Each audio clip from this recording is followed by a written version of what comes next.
মার্কিন বাহিনীকে পরাজিত করার জন্য ইরানি বাহিনী প্রস্তুত বলে হুঁশিয়ারি দিয়েছেন দেশটির সর্বোচ্চ নেতা আয়াতুল্লাহ মুস্তফা খামেনি। হরমুজ প্রণালী নিয়ে চরম উত্তেজনার মাঝেই শনিবার তিনি এই হুঁশিয়ারি দেন। ইসরায়েল যুক্তরাষ্ট্রের সঙ্গে যুদ্ধ শুরুর পর থেকে এখন পর্যন্ত জনসম্মুখে আসেননি ইরানের সর্বোচ্চ নেতা। তবে শনিবার নিজের টেলিগ্রাম চ্যানেলে দেয়া বিবৃতিতে তিনি বলেন, ইরানের নৌবাহিনী শত্রুদের নতুন পরাজয়ের তিক্ত স্বাদ আস্বাদন করানোর জন্য প্রস্তুত। ইরানের সাহসী সেনারা শত্রুদের নতুন এবং তিক্ত স্বাদ আস্বাদন করাবে।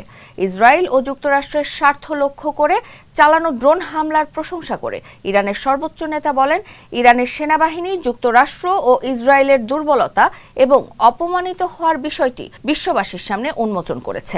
ইরানি ড্রোন শত্রুদের উপর বজ্রপাতের মতো আঘাত করেছে। এদিকে ইরানি বন্দর থেকে যুক্তরাষ্ট্র অবরোধ না তোলা পর্যন্ত হরমুজ প্রণালী বন্ধ থাকবে বলে ঘোষণা দিয়েছে দেশটির ইসলামিক বিপ্লবী গার্ড বাহিনী বা IRGC। শনিবার এক বিবৃতিতে তারা বলেছে, হরমুজ প্রণালীতে জাহাজ নিয়ে আসলে এটিকে শত্রুদের সঙ্গে সহযোগিতা হিসেবে বিবেচনা করা হবে। যেসব জাহাজ নিষেধাজ্ঞা উপেক্ষা করবে সেগুলোতে হামলা চালানো হবে।